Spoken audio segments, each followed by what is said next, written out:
All right. Are we hot yet, David? Test 1, 2. Test 1, 2.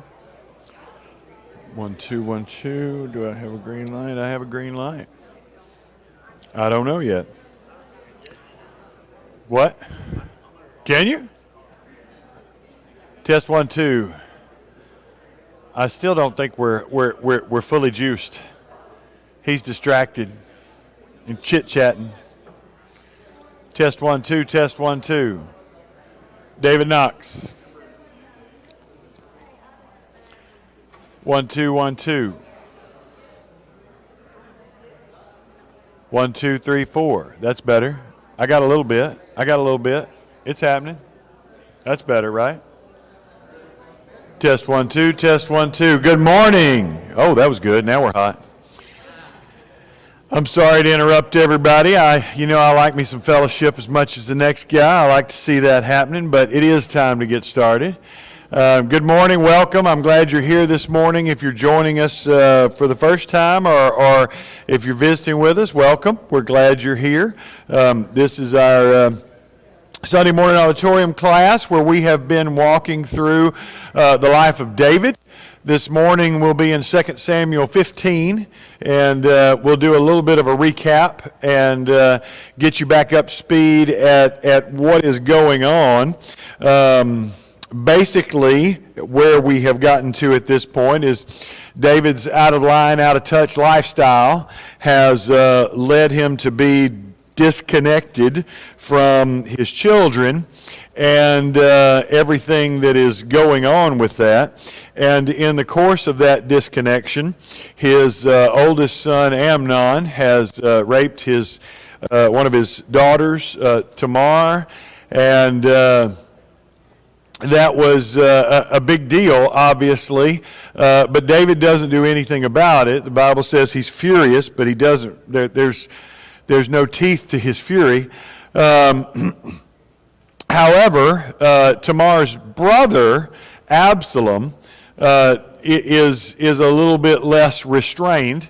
Absalom is obviously upset about what happened to his sister, and he holds a grudge for 2 years until he can work out a plot to get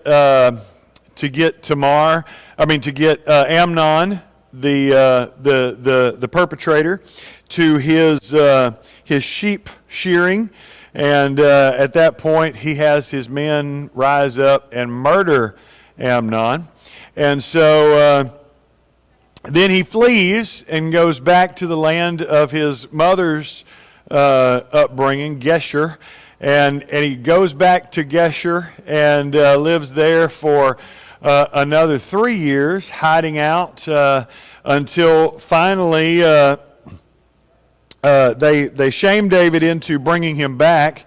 David brings him back. Well, good morning, Darrell Willis. He's sneaking in here. They bring him back, and Absalom comes home, but he doesn't come home. He comes back to Jerusalem, but he doesn't get to go home. He still hasn't seen his father. It's okay. These are just reserved for worship. You guys can sit in your regular spot.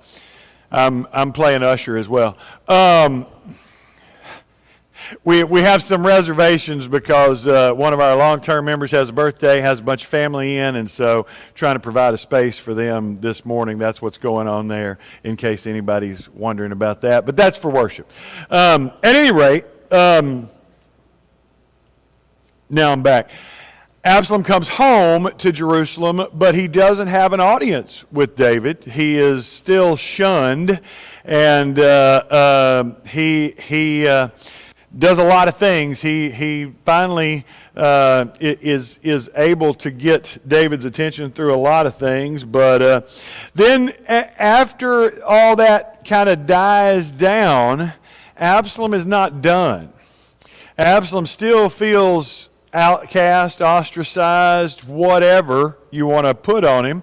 The Bible doesn't really give us specifics as to his motivations, but we can make some jumps. And Absalom starts to undermine the credibility of his out of line, out of touch father.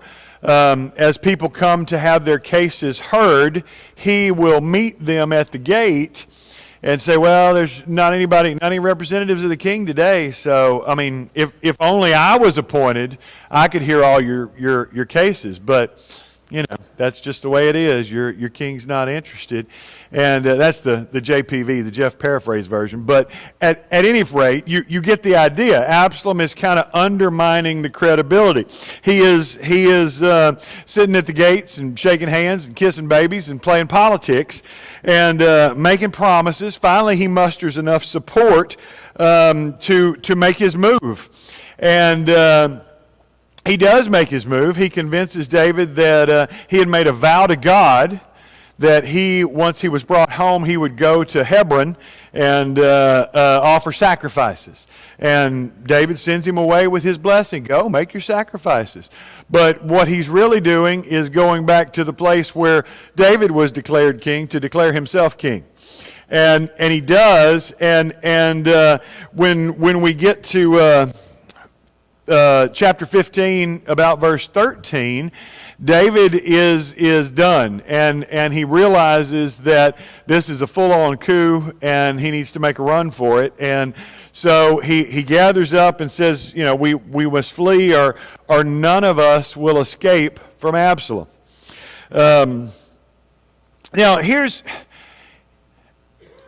where we get there, because we can't. Obviously, Absalom is a grown adult and is making his own choices. So I'm not absolving him of guilt in this. However, David's actions toward Absalom, I feel like there are a lot of opportunities where this course of events could have been changed. I mean, we're talking a minimum of 7 years, probably longer than that. That since what happened between Amnon and Tamar, and so 7 years later, if not 10, because the Bible's not always really specific about time, Absalom is uprising. And at any point during that, I feel like there was opportunity for David to bring him back into the fold and find some way to reconcile that relationship, but it doesn't happen. I have some good friends who had a son who was living out of line, like we've talked about David being, and they tried a number of things, and finally they were given this advice that, well, you just gotta show some tough love, and so they did. They cut him off, and they cut him off and really pulled back from him because they didn't feel like they could support the lifestyle that he was living. And we understand that. I'm not saying that's bad advice. However, he's pushed away and the young man killed himself. And whether the advice was good or bad, those parents now are living with that guilt forever. Because they're always going to be saying, what if? What if we would have done this differently? What if we would have found a way to reconcile the relationship or create forgiveness? And so the question, you know, I usually start off with a softball for you guys on Sunday morning at you know, this early. But today I want to talk about how do we reconcile the need, because I do believe there is a need for tough love and for cutting off and demonstrating that we will not support lifestyles that we don't agree with. I fully support that. But how do we balance that with forgiveness, with reconciliation? Because at a lot of points in that 7 to 10 years, I think Absalom is yearning for David. David is yearning for Absalom. They want to be reconciled, but as we talked about last week, they're two stubborn men, and nobody's making the first move, and nobody is putting themselves out there and being vulnerable, and so because of that, it keeps snowballing, it keeps escalating, whatever metaphor you want to use there. So how do we balance the need for tough love and boundaries and standing up for what we believe with forgiveness, mercy, reconciliation. Start you off with an easy one, right? Thank you, Nick. Nick's going to save me. I'm just floundering. Oh, and then Gene. I'll go to Nick first, then Gene. We have experienced that, and you may think this is a stupid answer, but you can't. You can't. You do it this way and it doesn't work. You do it this way and it doesn't work. Nick's saying, I'm going to repeat that for the ones that can't hear, but Nick is saying that they have experienced this, and he says you can't, because you do it one way and it doesn't work, you do it another way and it doesn't work. Go ahead, I interrupted you. They have to work it out, not you. They have to work it out, not you. And We pull tough love on the individual, and that doesn't even work. yeah. And so he's making the point that they have to want to work it out. Both parties have to be invested in. What were you going to say? Well, I did many stupid things as a youngster. No matter what I did, they always loved me, and they forgave me.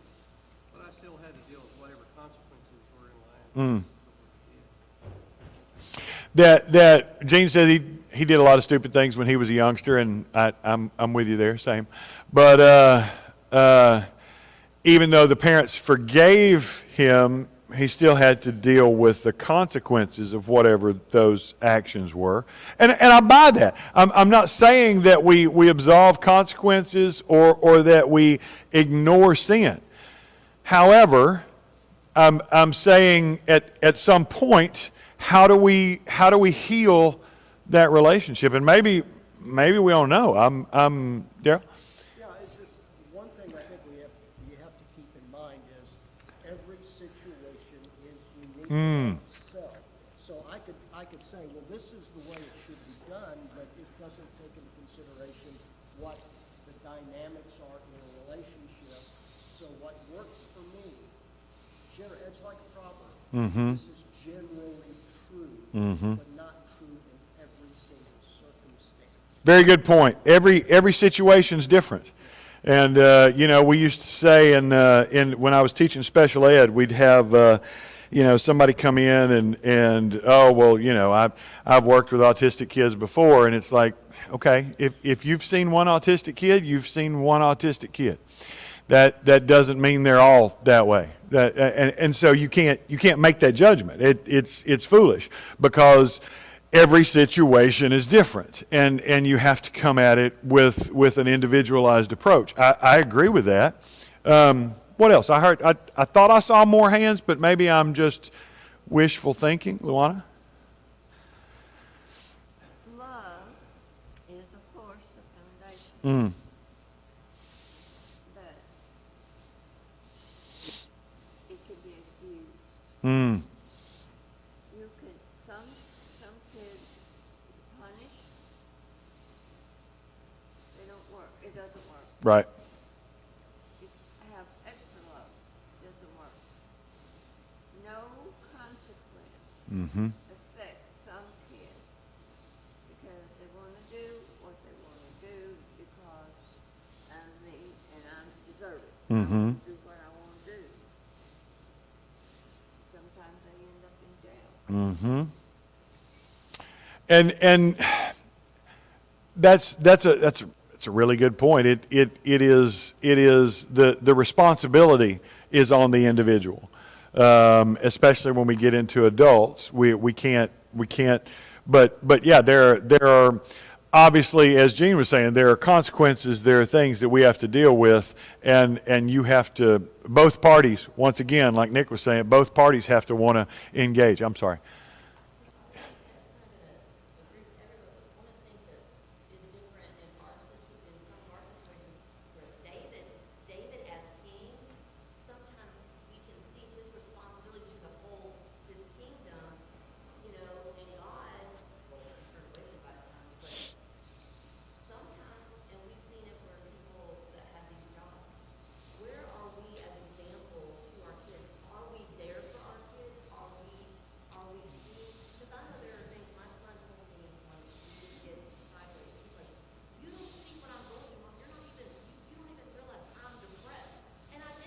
Right. Full depression, I didn't even see it. Right. You know, so sometimes things happen with our kids that, you know, luckily me and my son, there were times I was about to go, I am done.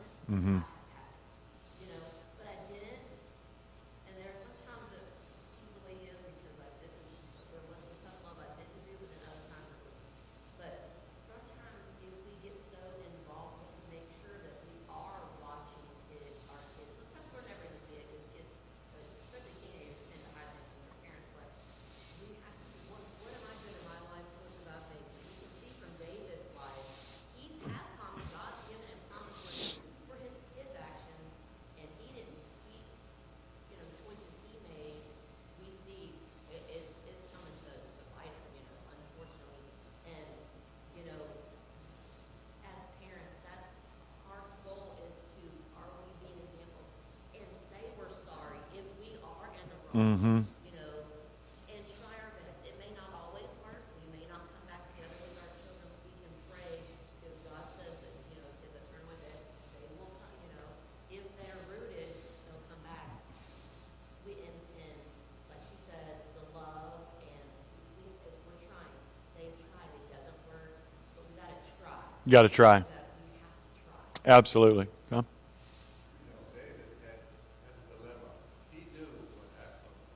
Uh-huh.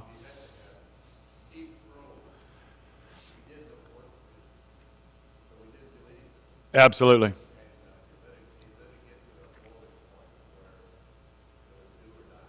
Agreed. And I think what we see is that Absalom's trying to provoke some kind of notice me. You know, we talked about last week Absalom setting fire to Joab's fields because he's trying to get somebody to notice him. You know, and he's feeling ignored, pushed aside, whatever, and he's just, you know, I'm going to keep doing stuff until you notice me, because I mean, one of the things you'll learn in parenting and teaching when dealing with kids is that attention is the currency. You know what I'm saying? Attention is the currency. That's even when they're little bitty.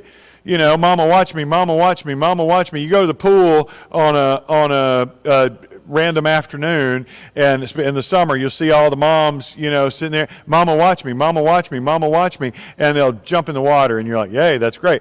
But attention is the currency. It's not about the action, it's about the attention. Watch me, watch me, watch me. And I don't think that always goes away. I think we get older and it's expressed differently, where instead of jumping in the pool, now we're setting fire to somebody's field.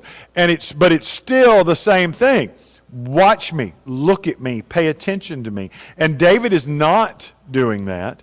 And yes, David has a lot of responsibilities in this kingdom, but I think sometimes I had a when I went back into ministry, I had a mentor who, he told me, he's like, you were called to be a husband first and a father second. And the church is a demanding mistress, and she's ruined a lot of marriages. And you need to prioritize. God gave you the responsibility. You made a vow to God with your wife, and then God gave you responsibility to raise these kids.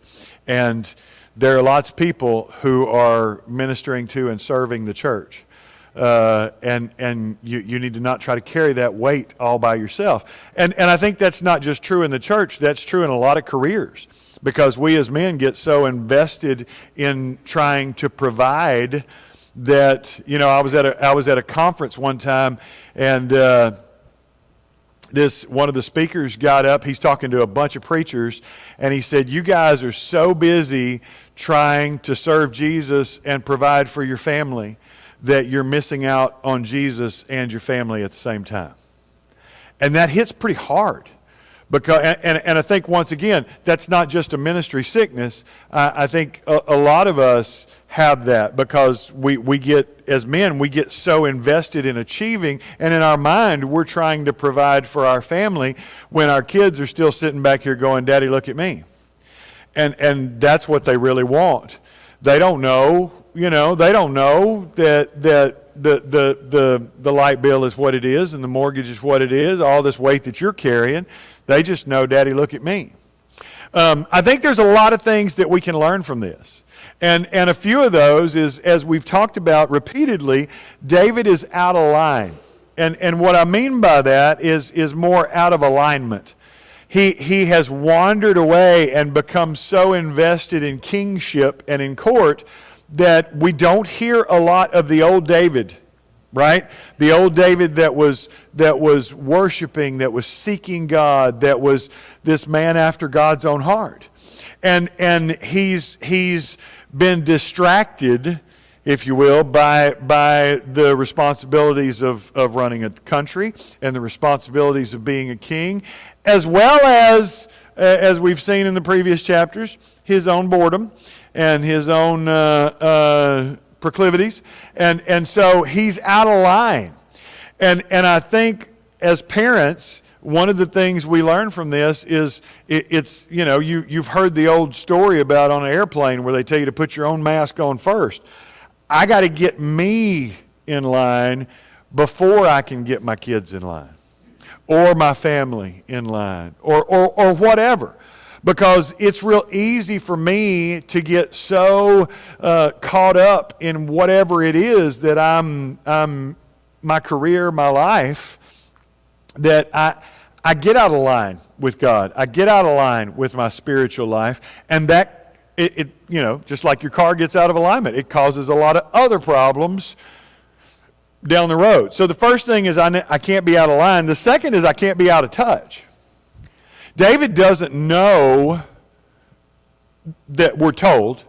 We don't know what he knows, But as Amnon is pining for Tamar, he doesn't have any idea that that's going on, as far as we can tell.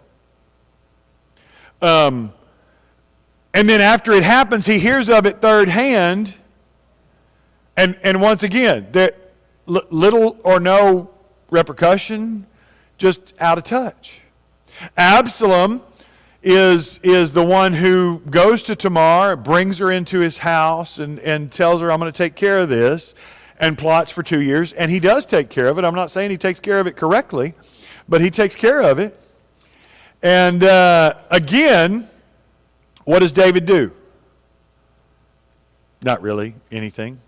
I mean, he's angry, he's hurt, he pines over Amnon and cries, but once again, is David's focus bad? No, he's not doing anything wrong. He's running a kingdom. He's doing what his responsibility is. He's taking care of national defense and homeland security, and he's not living in sin, but he is distracted. He is not focused. And so first thing I have to be is I have to be in line. I have to get my relationship with God correct. But the second thing I have to do is I need to be present. One of the worst things I think that ever happened to us is this. Because even then, even when I'm physically present, I may not be mentally present. Way back when, one of the reasons we started, Hillary started making me take them on cruises, is because that didn't work.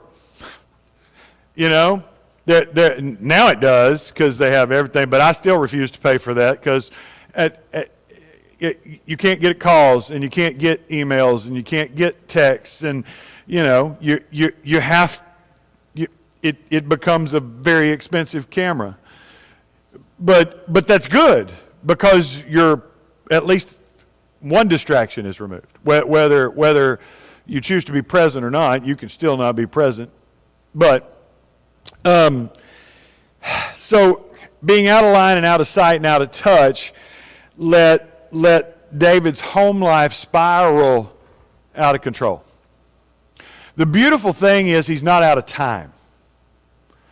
If we look, and I'm going to skip ahead a little bit and come back if you'll permit me that. it takes the death of his sons to get his attention. But when he does come back to himself, we find him pouring into Solomon.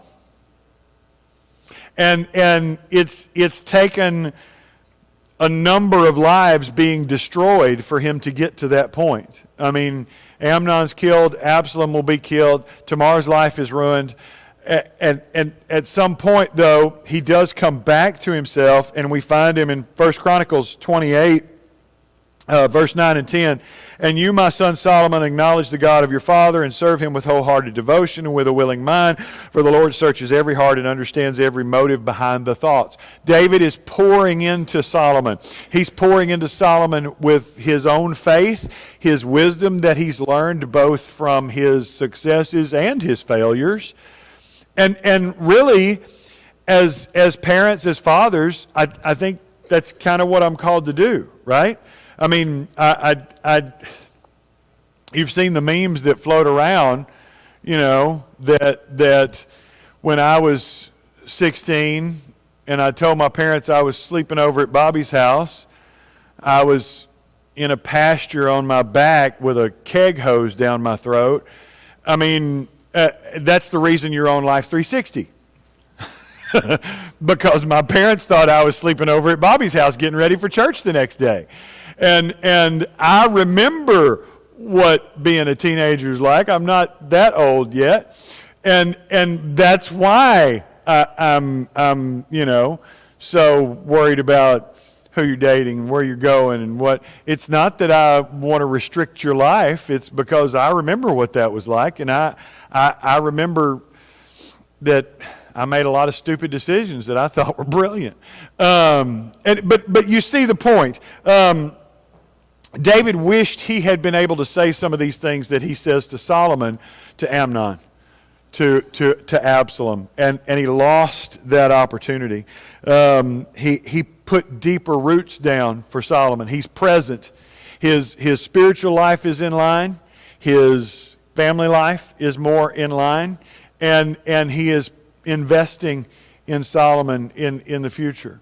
And I think we see there at some point how I'm called to be. And that's one of the reasons that you see us here at HCOC. We pour a lot of resources and time into children's ministry and youth ministry.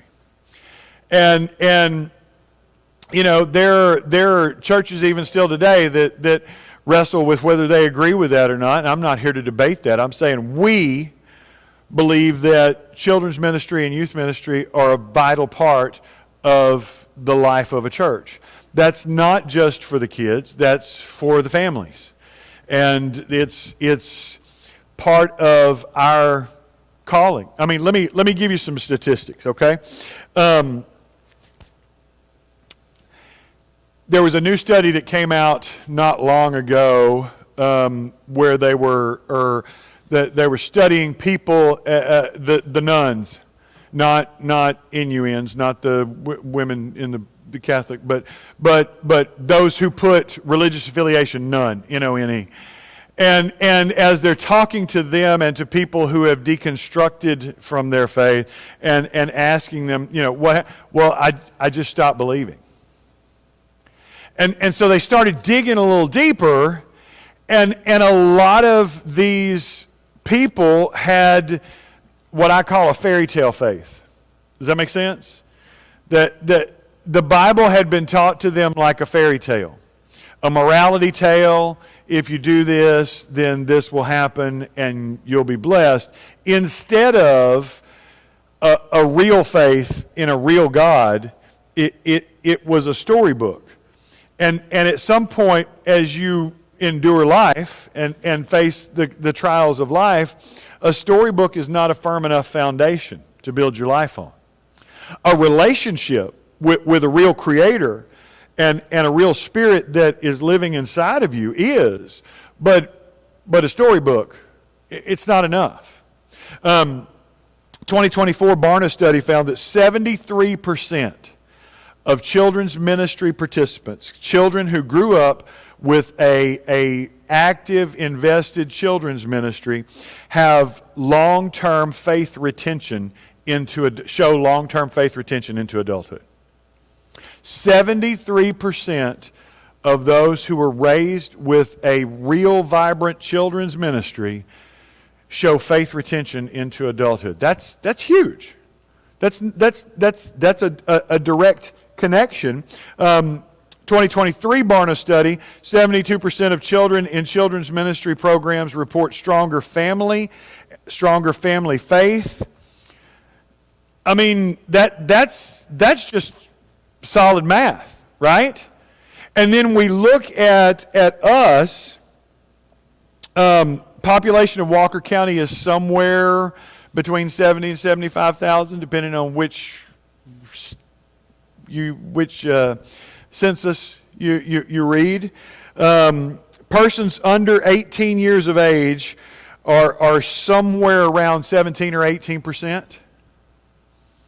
17 or 18% of the inhabitants of Walker County are under the age of 18. As a church who professes to love God, love people, and serve the world, serving the world starts right here. It starts with these children. It starts with these youth. That's not to say we take anything away from missions. I mean, I got Daryl sitting right here from EEM, one of our big 4 missions that we support, and that's part of our mission too, serving the world. But serving the world's got to start in the children's wing, in the youth wing, in Walker County, and so how can we better engage and welcome the children and youth of Huntsville? How do we do that? Well, I mean, there's a number of ways, but I mean, you see what Heather has done with the Wednesday night VBSs, and this year we had a number of people coming in who were visiting and just coming in for the first time on a Wednesday night, and we're excited about that.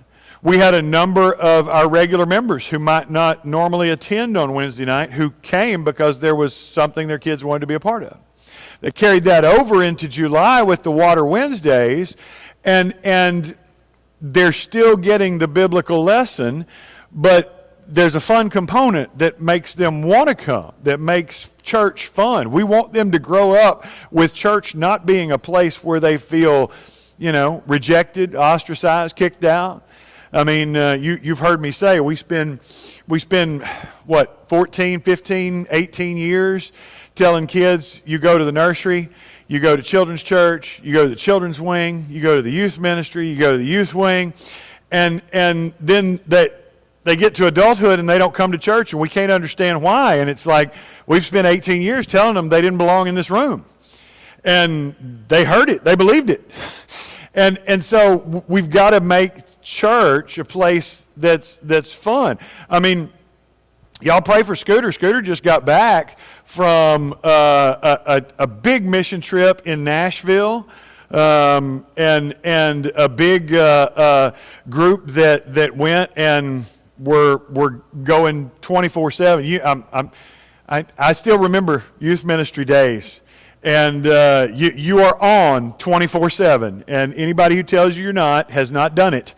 Because if you're sitting there asleep at camp, at a mission trip, you're going to have some kid wandering off down the street somewhere. You're on 24/7. And so it's not a little thing. But he just did that, and once again, we're taking youth and teaching them that missions is part of living out this life, that reaching out and serving the world is part of it. But then he turned around and then took another group to camp, and so y'all pray for Scooter. Maybe pray for Emily. but he went straight from a mission trip with I don't know how many kids to taking something like 50 youth and adults to camp, and Why do you do that? Well, you do that because that's how faith formation happens in teenagers. They need that experience. You know, I used to say youth ministry happens in a van because that's where connections are made. And you know, people will say, well, aren't there homeless people in Walker County? Absolutely. But youth ministry happens in a van. That kid needs that journey to be, I mean, you go back and right now the Odyssey and the hero's journey is a big thing in movies and all that. That's as old as time. That the journey is part of the process. And so anyway, I'm sorry, I'm preaching. But as we're looking at this, you know, people will say, well, we didn't have that when I was a kid. Well, yeah, you didn't have a lot of things that you have now as a kid, and you're not willing to give any of those up. So we got to put that on the shelf. You know what I'm saying? I mean, you look at a phone from 1950. Okay? Think about a phone from 1950. You got it pictured in your mind, right? Rotary. I don't know about y'all. This wasn't in the 50s. This was in the 80s. I grew up. We had a party line, and if I picked up the phone and wanted to call somebody, I had to wait till little Miss Powell down the road was off the phone, because we were at the end of the road, and I couldn't party line. Y'all remember that? Come on. Some of y'all are showing your age. Some of you are like, what in the world? But you know, these kids, they don't know nothing about that. I'll mess with mine, you know, because they've had unlimited texting their whole life. I'm like, I remember when that was 10 cents a text, and I only had so many. And so you better not be texting me, hey, what's up? That cost me money. I ain't got money for your what's up. But you know what I'm saying. But then you think about how things have changed, right? Think about a car from 1960. And then you think about whatever you rode here in and how much different that is. Now you think about children's ministry, and a lot of churches, children's ministry still looks like it did in 1950 and 1960. And it hasn't grown. It hasn't matured.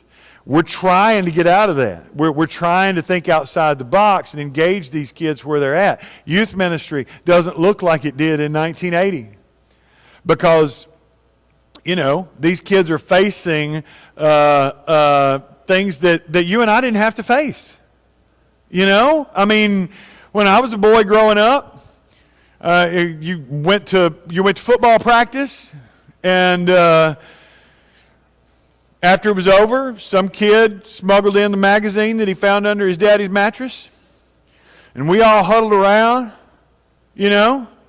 Nowadays, they're carrying every disgusting thing you can imagine in their pocket. And you don't think that's different than what we grew up in? You know what I'm saying? I'm sorry, I'm preaching to the choir. But the point is I like to support our children's ministry, our youth ministry, because I think those are vital parts of a growing, healthy church. When I was a youth minister, the one that made me the maddest, well, it didn't make me mad. It annoyed me. When they'd say, well, they're the church of the future. No, they're not. They're the church of right now. There is no age limit on the Holy Spirit. It doesn't say, well, you're baptized at 12, and then when you turn 18, you'll be part of the... No! They are part of this church. They are members of this church. They are believers. They are Christians. And we've got to support that. Because otherwise, we end up with an Absalom-type situation. Sorry. Y'all didn't pay for the sermon this morning. You can go home after this, I guess. What I love about this church, and what I've always said, is that this church knows how to love each other. You've heard me say that. That was one of the, when I first came and was first interviewing, well, one of my buddies asked me, what'd you think? And I said, you can walk in and see that church loves each other. That you can't teach. You know what I'm saying? We can preach it, we can call to it, but you can't teach that. This church loves each other. And I've had one of our extended relatives' daughters with us for a week, and she's my niece. She's not really my niece, but she's my niece. And she comes here, and everybody loves her. And Miss Melissa will call out her name, and she'll give her a big old hug, and Sammy just grinning from ear to ear because she feels that love. It's real. I know you do. But that's hard to teach. That's hard to duplicate. That's why we're doing what we're doing. This morning you're going to hear an announcement about the way they're going. Heather's redoing. Okay, rewind. Every year, Heather puts out names of children and grandchildren from this congregation as school starts and asks you to pray for them. And every year, a lot of y'all pick those up on your way out, and you pray for those kids all year round. This year, she's going a little bit more in depth. And so this year, they're going to announce this morning, you pick up a card and for your child or grandchild, because they're asking you to put down not just their name, but what's, a few things they're interested in or whatnot, things about the kid, so that the people praying for them can feel more connected to them, so they know more what to pray for. And it's building intergenerational ministry is what it's called. We don't use that terminology because it sounds too technical, but it's connecting our senior saints who are deep in prayer with our young families, our children who need that. And so you're going to hear about that. The hope that we find in this story is that even though it's easy for us to get out of line, even though it's easy for us to get out of touch, we're not out of time. And a lot of us are not out of time even now. Even though we have estranged relationships in our life, we're still not out of time. And we can take the step to get our spiritual life in line, to plug into our family, to be the one who steps across and reaches out with a hand of forgiveness. And what the other person does with it, you don't have any control over it. But I don't forgive you for you, I forgive you for me, because that's one less burden that I have to carry. Well, that was a great sermon, and I'm sorry. Usually I try to get y'all to talk more. I got a little, you can see I get passionate about this. I believe in this. This is important. And I think we learn a lot from this in how important that is. But we're, we got 4 more minutes. I don't want to let you go early. We don't want to set that kind of precedent. David flees. And as he flees Jerusalem, we're in chapter 15, as David has said, let's flee, let's get out of here, or Absalom's going to get us all. There are a number of them that want to go with him. David leaves some to be advisors and frustrate Solomon. David leaves some to be spies and to give him information. But basically, I'm going to skip over that because you can read. David moves on, and you remember the story of Mephibosheth that we talked about way back when David first becomes king, the son of Jonathan that David invites into his house and gives him a seat at his table. We meet another shady character, and the Bible doesn't really... It doesn't come right out and say that Ziba is a shady character, but I think Ziba is a shady character. Now, I could be wrong. Mephibosheth may be the shady character, and Ziba is just a go-between. But this guy, Ziba, in chapter 16, Ziba is the servant of Mephibosheth. He meets David on David's way out of town, and David says, where's Mephibosheth? And Ziba said, well, he stayed because he thinks that now they're going to restore the throne of Saul to him. Now, we don't know whether that's true or not. All we have is Ziba's word. David says, all right, fine. You get all that stuff I promised to Mephibosheth, that's yours. That's going to come back. We're going to circle back to that in a little bit because there's more to that story. But he's tearing out of town, and there's a couple of these that are going to come back later. The next one is a guy named Shimei, or Shimei. It depends on how you pronounce it. But he comes out, and David and his men are walking here. Shimei is up on the hill, and he's calling down curses on him. You murderer! You deserve to be kicked out of here, you sorry dog. Probably worse than that, but I'm being recorded. We don't want to, But he goes along on the hillside, hurling down curses. And of course, my boy Abishai, I love Abishai, Joab's little brother. Abishai's line that he says all the time in 1st and 2nd Samuel, you want me to go kill him? Abishai, man, that's his thing. Hey, you want me to go kill that guy? I can shut him up. And David's like, no. If God told him to say those things to me, if he's speaking to me right now, maybe this is the words of God raining down on me, and I just need to take it. Well, that sounds like he's getting more in line, right? We'll find out later, because that's another rest of the story, Paul Harvey, that's going to come up later. But he leaves him be. He lets him shout out his curses, and the king and all the people who were with him arrived weary at the Jordan, and there he refreshed himself. They make it as far as the Jordan River. Shimei finally leaves them alone. They refresh themselves at the Jordan, and that is where we'll pick it up next week. So, thank you once again. Oh, wait a minute. What is next week? I think next week we won't pick it up there. Hang on just a second. Let me check my calendar. Let me look a little bit. Yep, next week. No, it is next week. We're here next week. The next week, our partners from Impact Church, the inner city ministry of Houston, will be here the first Sunday of August. And they're going to be in the class hour to give you an update on some of the things that they do. But next week, we'll be right back here, and we'll pick it up in chapter 16. Thank you for your participation and your patience listening to me rant this morning. We'll be back in here in about 13 minutes for worship. Thank you. It's good seeing you. You too.